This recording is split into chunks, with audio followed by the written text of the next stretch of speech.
Do you love your friends, but wake up feeling physically bruised after a night out with them?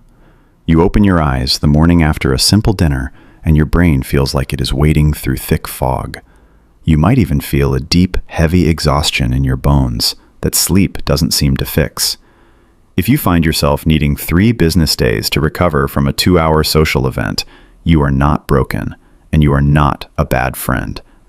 You are likely experiencing a social hangover, a state of intense sensory and emotional overload.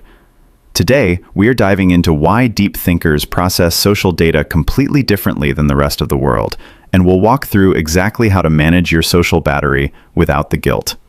When most people walk into a crowded room or a lively dinner party, their brain comes equipped with a built-in spam filter. They can easily delete 90% of the background input.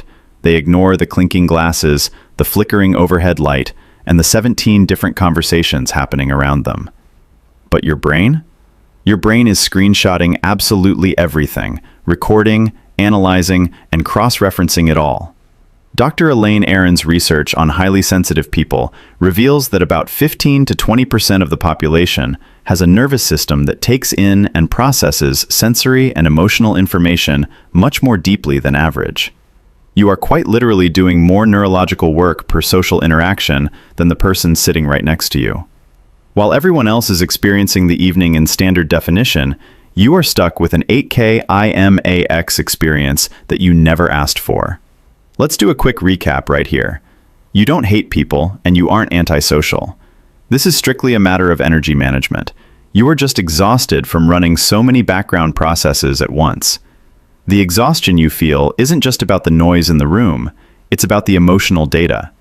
Ever walk into a space and immediately know something is wrong, even when everyone is smiling? That is because your brain has what psychologists call mirror neurons on steroids. You don't just observe other people's emotions, you download them. If a friend is secretly anxious, or a couple across the table is quietly arguing, you are absorbing that stress like an emotional sponge. You are essentially acting as an emotional Wi-Fi router, accidentally downloading the emotional stress, anxiety, excitement, and chaos of the entire room. On top of that, you are dealing with the exhaustion of the performance. In crowds, almost everyone is wearing a mask, the "I'm having so much fun" mask, or the "everything is fine" mask. Because you have high perceptual sensitivity, you see right through every single one of those masks. You are constantly translating the real conversation happening beneath the words. Think about it for a second. Why does one loud, unpredictable person drain you completely, while you could sit in silence with 5 calm people all day? It's not the volume, it's the sheer amount of unpredictable emotional data your brain is being forced to process and protect you from. You might watch your extroverted friends leave a party energized, wondering why you feel so depleted. It all comes down to how your brain rewards you. When extroverts engage in highly stimulating social situations, their brains throw a dopamine parade. They get a hit of reward chemicals from the noise and the interaction. But your brain runs on a completely different system. Your nervous system prioritizes a completely different neurotransmitter called acetylcholine, which rewards deep focus, introspection, and being completely alone.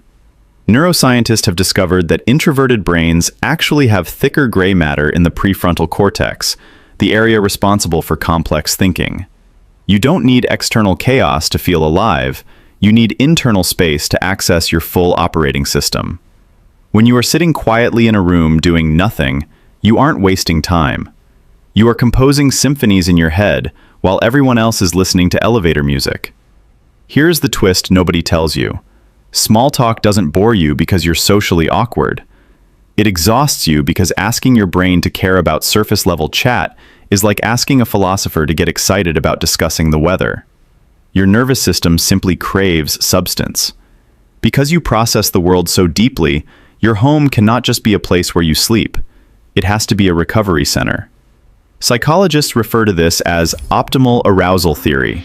Some people need more stimulation to feel good, while you inherently need much less. When you get home from a draining event, you enter what should be a 48-hour recovery window. This is the time when your nervous system desperately needs to defragment the overwhelming amount of data you just collected. Your home acts as an emotional reset button, a place where the environment is entirely predictable and the demands on your energy finally drop to zero. During this recovery phase, silence isn't empty. It is where clarity lives. The truest form of comfort is a quiet room and the gentle hum of your own thoughts without the pressure to perform for anyone else. Do not apologize for needing this time. You are not behind in life because you need to rest.